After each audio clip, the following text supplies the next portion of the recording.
통해서 300명을 가지고 이 미디안을 이기게 하셨죠. 그리고 보리빵으로 말미암아 그 장막, 미디안 장막을 넘어뜨리는 그런 말도 안 되는 그 환상을 그들에게 보게 했습니다. 그리고 항아리 횃불을 통해서 이제 물리치게 했죠. 사사기 7장 2절에 보면 여호와께서 기드온에게 이르시되 너를 따르는 백성이 너무 많은즉 내가 그들의 손에 미디안 사람을 넘겨주지 아니하니 이는 이스라엘이 나를 거슬러 스스로 자랑하기를 내 손이 나를 구원하였다 할까 함이니라 라고 말씀하셨습니다. 그리고 예레미야 9장 23절에서 24절에 보면 여호와께서 이와 같이 말씀하시되 지혜로운 자는 그의 지혜를 자랑하지 말라. 용사는 그의 용맹을 자랑하지 말라. 부자는 그의 부함을 자랑하지 말라.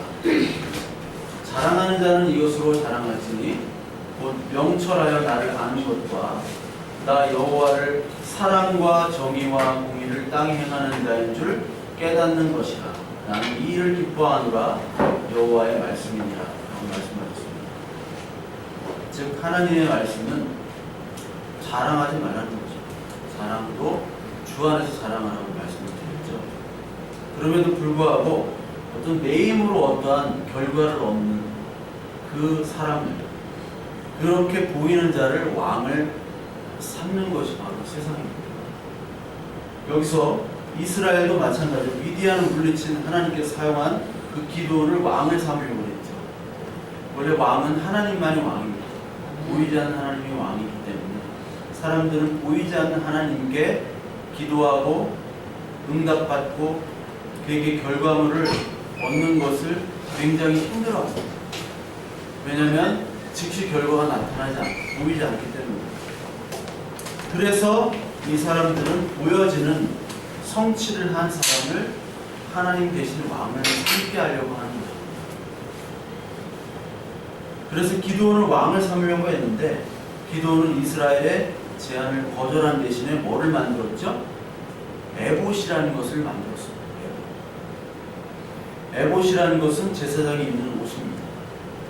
그것을 가지고 내가 제사장이다 라고 얘기를 했으며 그의 아들 9장에 나오는 아비멜렉이라는 아들이 나오는데 아비멜렉의 뜻이 뭐냐면 나의 아버지는 왕이다 라는 뜻이에요.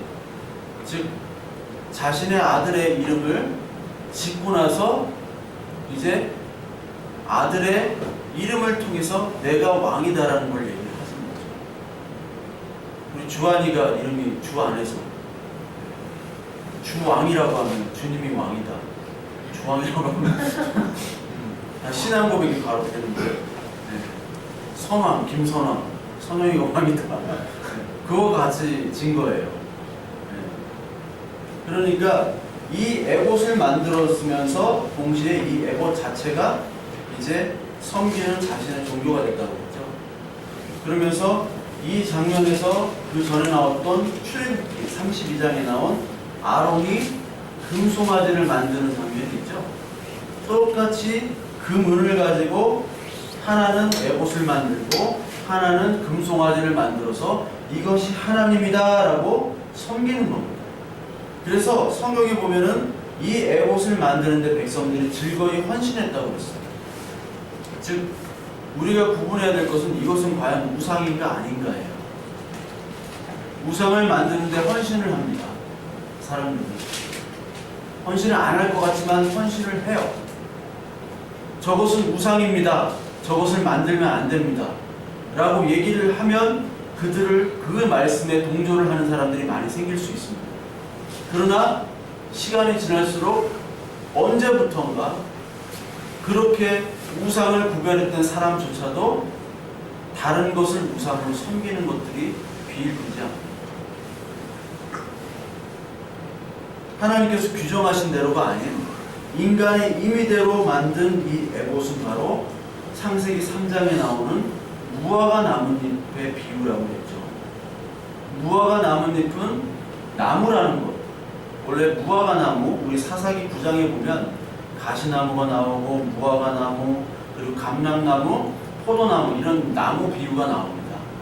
무화과 나무라는 것은 하나님의 임재요, 또 종말론적인 그러니까 하나님의 임재와 더불어 하나님께서 하시는 천국의 어떤 열매들로 이 나무들이 표현되는 것 중에 하나예요. 그 무화과 나무에 무화과 나무 통째가 아니라 무화과 나무 잎사귀만 딴 거죠. 즉 무화과 나무 잎사귀만 따면 열매가 생깁니까? 안 생깁니까? 안 생긴다. 죽은 거예요. 예수 그리스도께서 마태복음 7장에 열매로 알리라라는 말씀이 있죠. 열매로 알리라. 그 말씀은 바로 뭐냐면 나무가 중요하다는 얘기예요. 나무 안에 있을 때 열매가 맺혀지는 것이죠. 무화과 나무 있기 때문에 무화과 나무 열매가 생기는 것이지 무화과 나무가 아니면 무화과 나무 열매가 생길 수가 없어요. 즉 무화과 나무 자체는 포도나무 비유 요한복음 15장에 포도나무 자체가 바로 예수 그리스도시요 그 열매는 바로 우리가 가지잖아요. 근데 예수 그리스도라는 나무 안에 붙어 있어야지만이 그 가지가 의미 있고 열매가 의미가 있지 내 스스로 가지가 돼서 열매를 맺을 수 없다는 겁니다. 즉 열매로 알리라는 것은 우리가 흔히 어떻게 생각하느냐, 저 사람의 행위와 저 사람의 어떠한 종교적인 신앙적인 것들의 노력을 통해서 복을 받았다, 가시적인 어떤 결과물을 가지고 야, 저 사람은 참 믿음이 있어, 오늘 예배를 드리니까, 오늘 11조를 하니까, 새벽 기도를 가니까 그 열매를 통해 보니까 저 사람은 진짜 믿음이 있어라는 얘기가 아니라 오히려 반대예요. 예수 그리스도라는 나무가 있느냐 없느냐, 그 안에 붙어 있느냐 붙어 있지 않느냐에 따라서 열매가 생기고 생기지 않기 때문에 붙어 있느냐를 물어보는 거예요. 마찬가지입니다. 창세기 3장에 나오는 무화과 잎을 따다가 했다는 것은 무화과 나무로부터 떨어졌다는 겁니다. 나무로부터 떨어졌다는 건 생명이 없는 거죠. 그래서 잎이 말라 비틀어지고 시들잖아요. 즉 가짜 에봇, 내가 임의로 한 에봇은 바로 이 말씀을 얘기하는 거예요.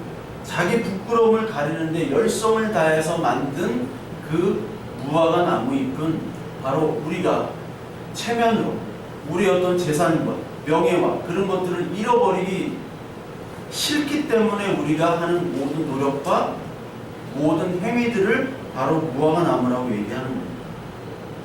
그러니까 진짜 에봇은 하나님께서 명령을 하시잖아요. 어떻게 만들라고 얘기를 하시죠. 그러면서 하나님께서 입혀주시는 겁니다. 그래서 기드온이 6장 34절에 하나님께서 성령이 임했다라는 표현이 나오는데 이것이 뭐라고 했어요? 기드온에게 성령의 옷, 예수 그리스도의 옷이 입혀졌다라고 얘기합니다. 그러면서 제가 뭐라고 얘기했습니까? 여러분이 잘 아시다시피 하나님 나라는 이 땅에 내려오는 것이라고 그랬죠. 우리 안으로 들어오는 것이지 우리가 하나님 나라로 가는 것이 아니라고 했죠. 천당 간다, 천국 간다라는 표현은 성경에 나오지가 않습니다. 하나님 나라가 이미 임했다. 계시록에도 나오고 예수 그리스도께서 얘기하신 거예요. 그럼 하나님 나라가 어떻게 임했습니까? 지금 내 안에 하나님 나라가 아니라 내 안에 지금 불평불만으로 가득 차 있는데, 그렇죠? 왜 나는 시험에 떨어졌나? 응? 도대체 왜? 도대체 왜 나는 해도 안 되는가? 도대체 왜 나는 아직까지 가난한가? 열심히 한다고 했는데 도대체 왜 예배당에 사람이 없는가? 도대체 한다고 했는데 왜 하면 할수록 갈등이 고리게 커져요? 하나님 나라가 저와 여러분들에게 있기를 원하시잖아요. 그 평강과 기쁨이. 그런데 하나님 나라가 지금 우리에게 머리로는, 말씀으로는 하나님 나라가 임했다라고 머리로는 얘기를 합니다. 입으로는. 그러나 우리 안에 지금 하나님 나라가 없다라는 거예요. 왜요? 아직까지 우리가 들듣다라는 것이죠. 그 고난의 과정들이 아직 남아 있습니다. 이제 하나님께 두 손 두 발 다 들고 이제 아무도 없어도 됩니다. 하나님만, 그 예수 그리스도께서 우리를 구원해 주신 그 은혜만 내가 믿습니다. 아무도 의지하지 않겠습니다. 아무 말도 하지 않겠습니다라는 고백 나올 때까지 하나님께서는 우리를 도우실 거예요. 뭘로 도우십니까? 고백이 나올 때까지 우리를 고난이나 아픔의 자리에 있도록 하실 수도 있어요. 그럼에도 불구하고 이것들을 알지 못하는 사람들은 계속해서 율법의 옷을 입으면 더 우리가 더 잘 될 것이라고 얘기를 할 수밖에 없는 것이 바로 세상이고 교회 안에도 그런 모습이 있다는 거예요. 그래서 갈라디아서 3장 1절부터 3절을 보게 되면요, 뭐라고 얘기하냐면, 어리석도다 갈라디아 사람들아, 예수 그리스도께서 십자가에 못 박히신 것이 너희 눈앞에 밝히 보이거늘 누가 너희를 꾀더냐? 내가 너희에게서 다만 이것을 알려하노니 너희가 성령을 받은 것이 율법의 행위로냐 혹은 듣고 믿음이로냐? 너희가 이같이 어리석으냐? 성령으로 시작하였다가 이제는 육체로 마치겠느냐? 율법에서 이제 예수 그리스도로 왔는데 왜 다시 율법으로 돌아가느냐 하는 말이 바로 갈라디아서입니다. 갈라디아의 교회에 그렇게 바울이 전도를 하고 그렇게 복음을 가르쳤어요. 근데 바울이 떠나가자마자 어떤 사건이 벌어집니까? 다시 율법주의자들이 와가지고 교회를 다른 가르침으로 바꿔버리는 거예요.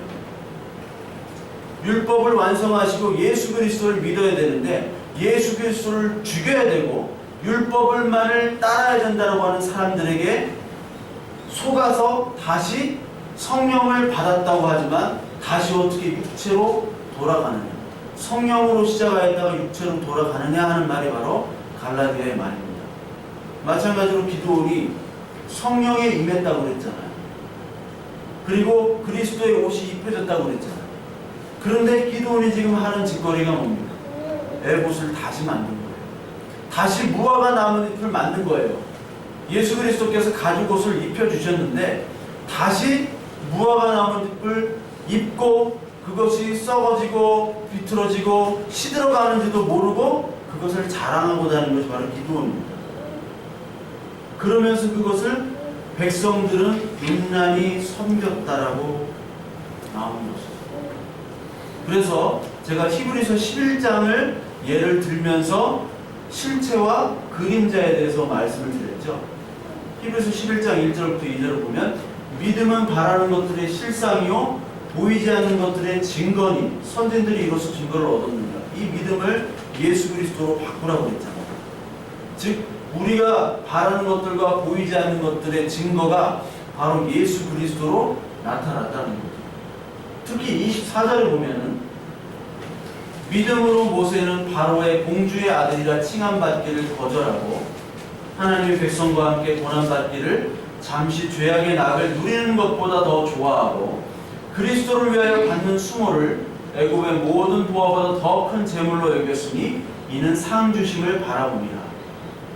모세가 그리스도를 위하여 받는 수모를 애굽의 모든 보화보다 더 큰 재물로 여겼대요. 모세 시대 때 예수 그리스도가 있었나요? 없었어요. 그런데 왜 성경 히브리서 11장 24절은 예수 그리스도를 위하여 받는 수모를 애굽의 모든 보화보다 더 큰 재물로 여겼다고 얘기를 할까요? 바로 이것은 신명기 18장이 나오는데 신명기 18장 우리 한번 찾아볼까요? 신명기 18장 15절 신명기 18장 15절을 우리 함께 보겠습니다. 신명기 18장 15절 내 하나님 여호와께서 너희 가운데 내 형제 중에서 너를 위하여 나와 같은 선지자 하나를 일으키시리니 너희는 그의 말을 들을지니라. 모세가 죽기 전에 한 말입니다. 하나님 여호와께서 너희 가운데 너희 이스라엘 족속 히브리인들 가운데 너희 형제 중에 너를 위하여 나와 같은 선지자 하나를 일으킨다. 이 선지자가 바로 예수 그리스도입니다. 즉 모세는 하나님과 대면했던 사람이기 때문에 하나님의 일하신 앞으로 예수 그리스도께서 오셔서 이 율법을 완성하시고 이스라엘 백성뿐만 아니라 하나님을 따르는 신약의 이스라엘 백성들을 다 구원해 주시는 메시아와 선지자로 오신다는 것을 이 모세는 이미 알고 있었어요.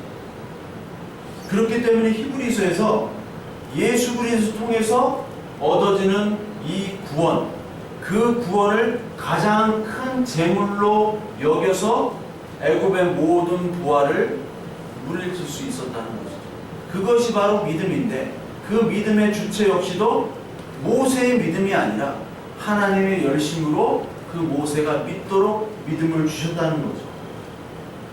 그래서 우리는 믿음의 실체인 그리스도께로 나가야 된다는 거죠. 근데 우리는 아직까지 복음을 얻었다, 예수 그리스도의 말씀으로, 우리의 성경 말씀으로 잘 우리의 양육을 받는다, 이렇게 얘기하면서도 우리는 어느새 율법을 가지고 그것을 하나님으로 섬기려고 하는, 다시 성령으로 시작했다가 육체로 가려고 하는 모습들이 저와 여러분들 속에서 계속 나타납니다. 어떻게 나타납니까? 저 권사 왜 그래? 저 집사 왜 그래? 저 장로 왜 그래? 저 목사 왜 그래? 그거는 나타난다고 그랬잖아요. 다른 사람의 행위와 말을 가지고 평가하고 자기의 기준을 가지고 비판하는 것으로 우리가 나타난다고 했습니다. 그것이 바로 인과관계라는 거죠. 아니 땐 굴뚝에 연기 날까? 야, 쟤 저런 거 보니까 쟤는 분명히 하나님을 안 믿어. 쟤 술, 담배 하는데 헌금은 안 내. 하나님 안 믿어. 쟤 밥 먹는 시간에 꼭 나타나네. 찬양도 안 해. 준비도 안 해. 아, 설교 보고 졌다며. 성도들을 위해서 기도도 안 해. 성도들을 돈을 뽀지도 않아. 그런 평가들을 통해서 저러니까 교회가 저 정도지, 저러니까 저 사람이 살면 그렇지 라고 얘기하는 것이 바로 인과관계입니다. 그 인과관계가 바로 율법이라는 거예요. 복음이라는 것은 뭡니까? 인과관계가 다 깨지는 것이죠. 너희들 다 엉터리고 구원의 자격조차 없는 사람이지만 내가 너희를 택했다, 이게 복음이라고 했어요. 우리 쪽에서는 아무것도 할 수 있는 능력이 없고 할 수도 없고 해서든 안 되는 것이 복음입니다. 하나님이 시작하시고 하나님이 끝내시는 거예요. 저희와 여러분들의 인생도 그렇고요. 이 아둘람 교회도 마찬가지입니다. 하나님이 시작하셨으니까 하나님이 끝내실 거예요. 그냥 맡겨드리면 됩니다. 그 인과관계가 다 깨지는 것이 바로 욥기라고 했잖아요. 욥이 의인이었죠. 하나님이 의인이라고 하는 사람이 욥밖에 없습니다. 얘는 의인이다, 얘는 흠이 없다. 그런데 흠이 정말 없었나요?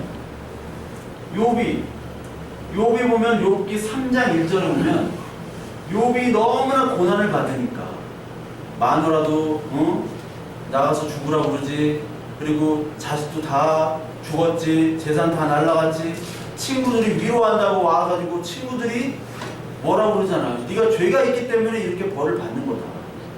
죽고 싶죠? 마누라까지, 부인까지, 위로해야 될 가장 가까운 부인까지도 나가 죽으라고 그럽니다. 그러니까 욥이 입을 열어 자기의 생일을 저주하니라.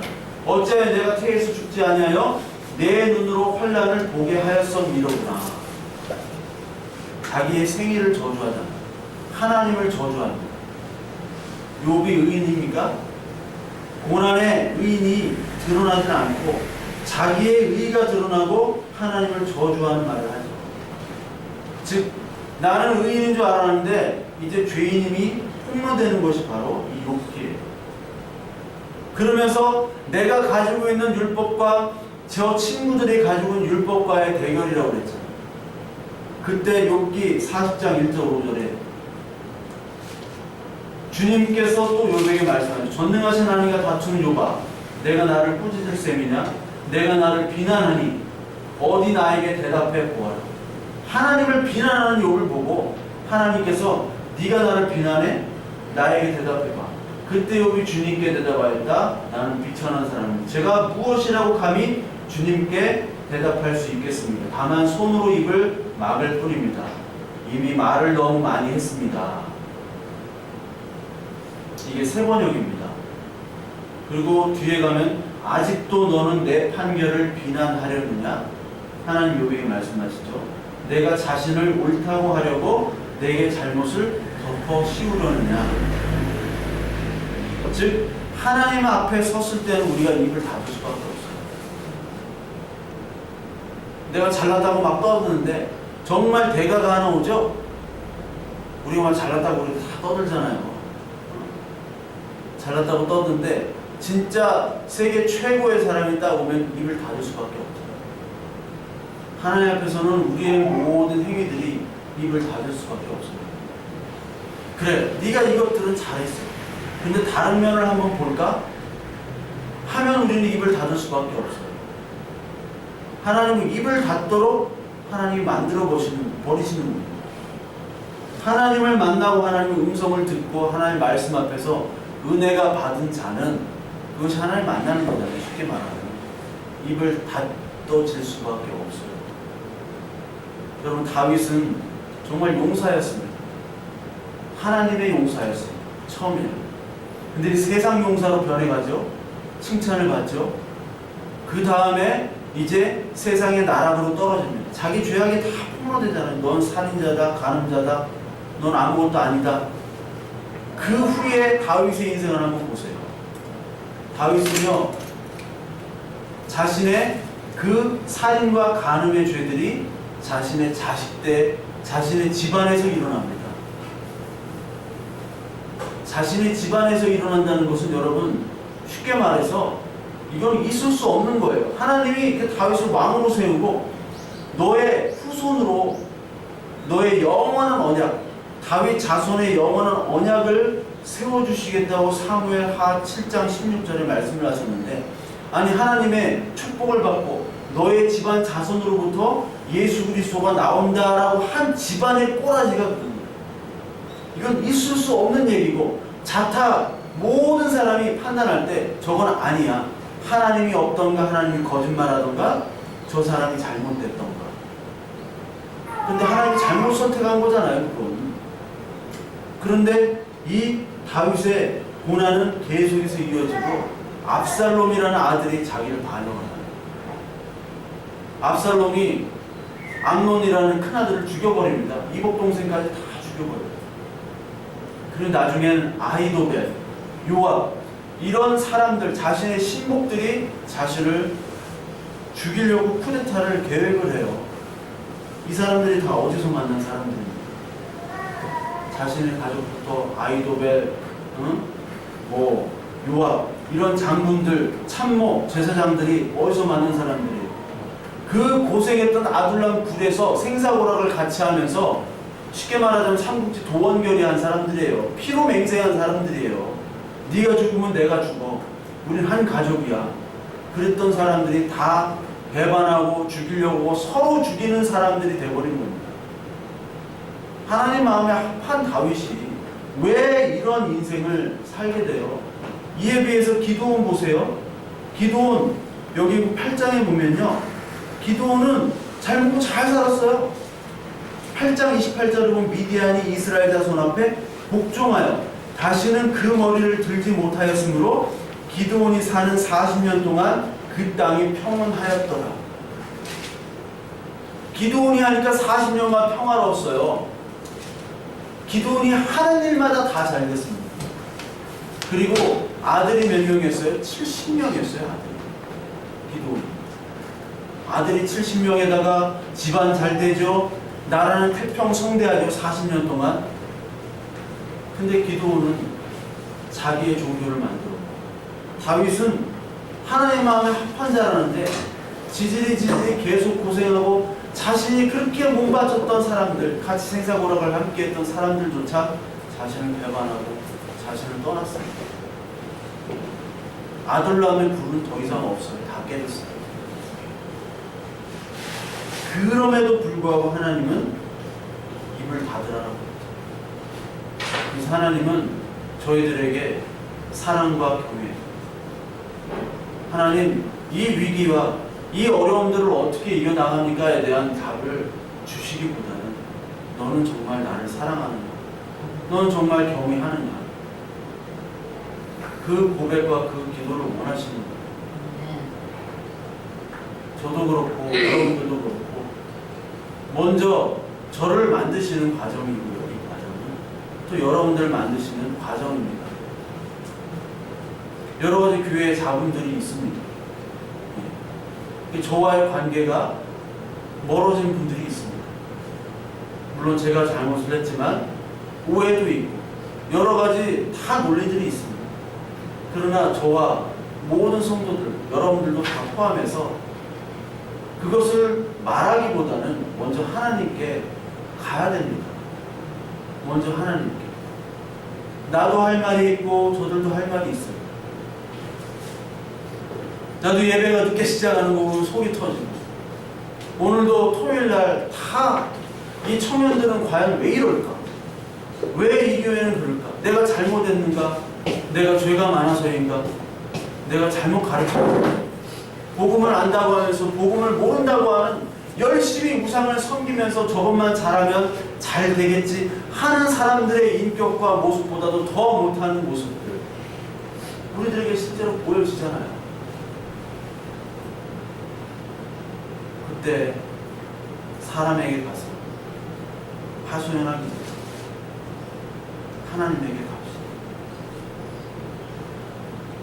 남편의 모습, 아내의 모습, 형제 자매들의 모습 그 모습을 보고 이야기하기보다 먼저 하나님 앞에서 내 모습을 바라봐야 됩니다.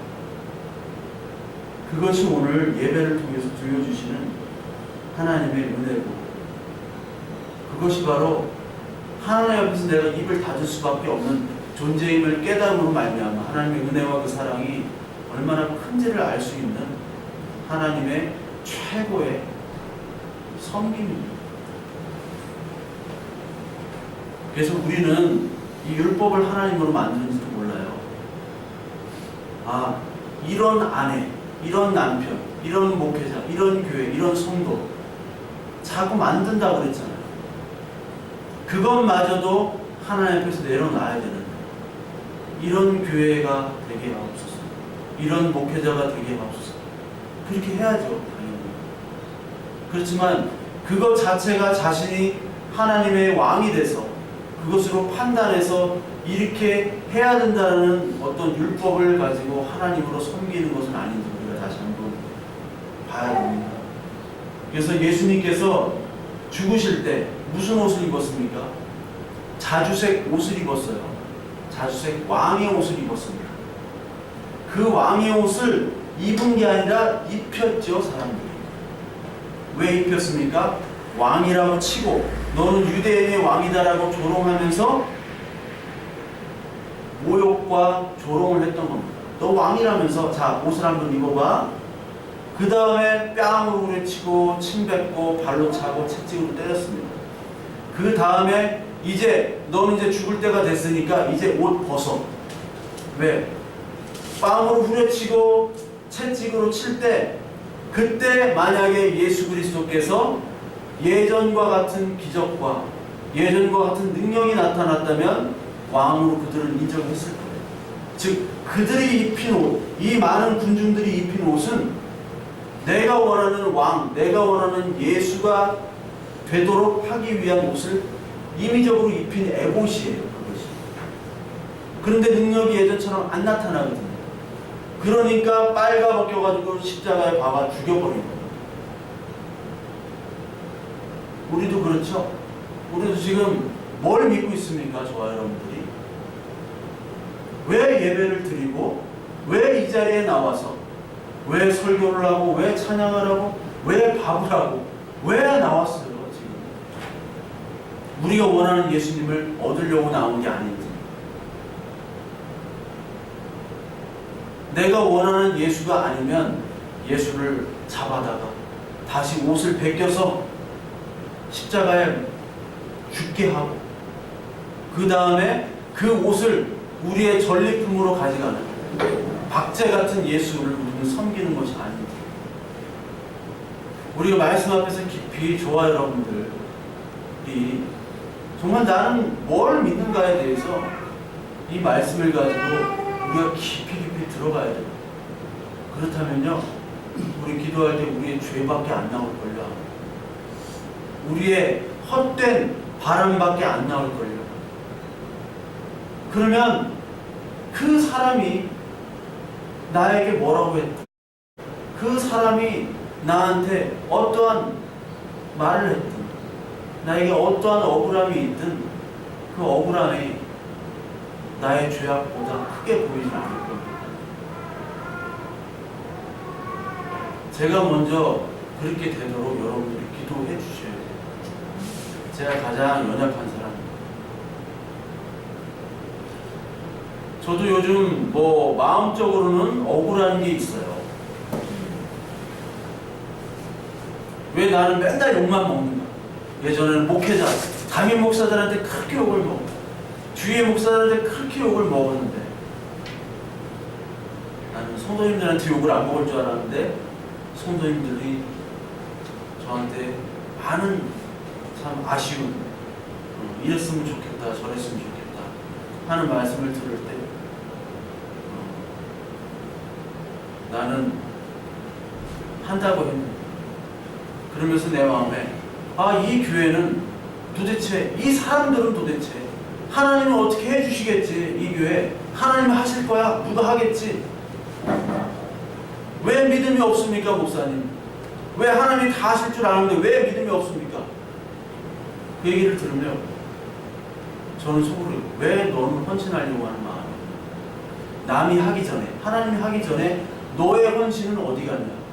그리스도를 믿으면 예수 그리스도께서 다 헌신을 하시고 11조를 하셨지만 헌신 없는 믿음이 있느냐? 그렇게 너무 말하고 싶어요.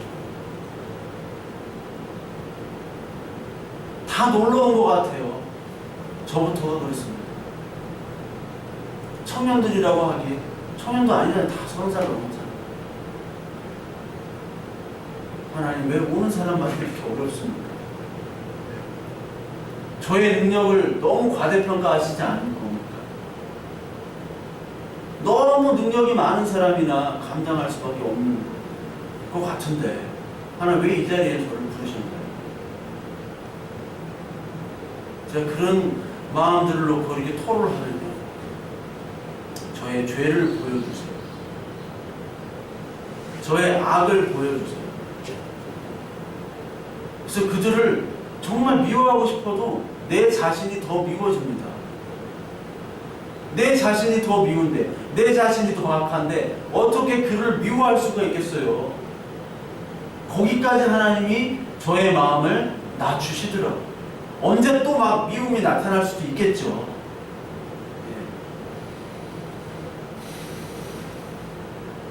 하나님이 그럼에도 불구하고, 그렇게 엉터림에도 불구하고, 이 기드온 같은 사람에도 불구하고 지난주에 뭐라고 했습니까? 히브리 11장 32절에 보면 내가 무슨 말을 더하려 기드온, 바락, 삼손, 입다, 이 사람들을 다 믿음의 선진으로 불러주셨잖아요.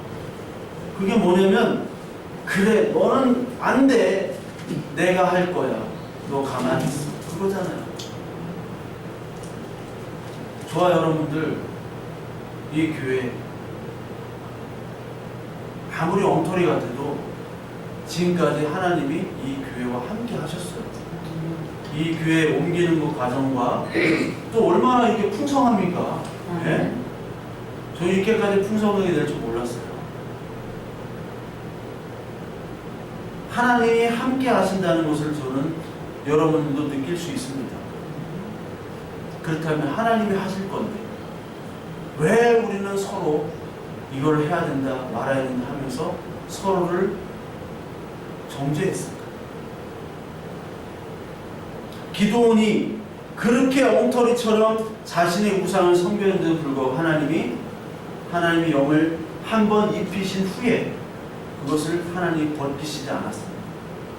마찬가지입니다. 저와 여러분들에게도, 여러분들과 저의 인생에게도 하나님의 나라가 이미 임했습니다. 네. 네. 계속 고난이 올 수도 있고요. 계속 취직도 안 될 수도 있고, 결혼도 못 할 수도 있고, 건강해서 심지어 죽을 수도 있습니다. 그러나 우리는 이미 하나님의 나라가 임했다니까요. 아멘. 그것이면 우리가 족한 겁니다. 이것이 계시록에 나타나죠. 계시록 4장에 제가 말씀드렸죠. 그 보좌 둘레에는 보좌 24개가 있었는데 24 장로들 흰옷을 입고 머리에는 금면류관 쓰고 앉아 있었다. 이게 바로 예수 그리스도께서 우리를 예수님 같은 대접을 해주신다는 거죠. 근데 24 장로들이 뭘 했습니까? 자기 면류관을 보좌 앞에 예수님 내놓으면서 우리의 주님이신 하나님 주님의 영광과 존귀와 권능을 받으시기 합당하신 분입니다 라고 얘기했잖아요. 우리가 드릴 것은, 우리가 자랑하는 것은 아무것도 없고 오직 예수 그리스도의 은혜로 말미암아 우리에게 관을 쓰게 해주셨다. 거기에 합당한 찬양과 존귀는 오직 주님께만 드립니다 라고 하는 겁니다. 저 여러분들이 하나님에 임했지만 계속 고난이 올 거예요. 근데 마음 편하게, 너무 편하게 이미 우리는 살 수가 없습니다. 하나님의 은혜가, 하나님 나라가 임했다는 것은 편하게 살 수가 없어요. 왜요? 진리와 세상은 부딪히니까. 복음과 세상은 부딪힐 수밖에 없습니다. 그런데 이 안에서, 복음을 가진 사람들 안에서도 부딪히고 서로 죽이는 전투들이 성경에서 일어났습니다. 이미. 그러나 그럼에도 불구하고 서로 미워하고 서로 불만이고 쟤는 왜 저래 쟤는 왜 저래 한다 할지라도 하나님이 끌고 간다는 거예요. 성도의 견인이라고 들어보셨죠? 교리 중에 맞는 교리입니다. 우리들은 갈 수가 없고 견인차가 견인에 가야 돼요. 고장나면. 우리는 다 고장난 사람들입니다. 은혜를 받아서 고치려고 애를 쓰지만 결국 다 고쳐지는 것 같지만 엔진은 없거나 바퀴가 빠졌거나 갈 수가 없어요. 그거를 하나님께 맡겨드리면 됩니다. 부르면 됩니다. 그러면요, 고난 중에서도 여러분들 힘이 나오고요, 위로가 나오고 감사가 나옵니다. 거기 때까지 들어가야 돼요. 고난 중에 불평이 나옵니다. 근데 불평 속에서 감사가 나오고 은혜가 찬양이 터져 나올 때까지 하나님이 인도하시는 겁니다. 그게 하나님의 인도하심이라고 부르는 거예요. 저와 여러분들 교회, 이 교회가 계속해서 그 과정으로 지금 진입한 겁니다. 다툼이 있고요, 어려움이 있습니다. 가정과 교회는 똑같죠? 가정에 어려움들이 있잖아요. 교회에 어려움들이 있습니다. 규모와 상관없이 어려움들이 있습니다. 이제 그것들을 우리가 하나님 앞에서 믿음으로 이겨나가야 됩니다. 우리 교회를 위해서 한번 기도하겠습니다. 우리 교회를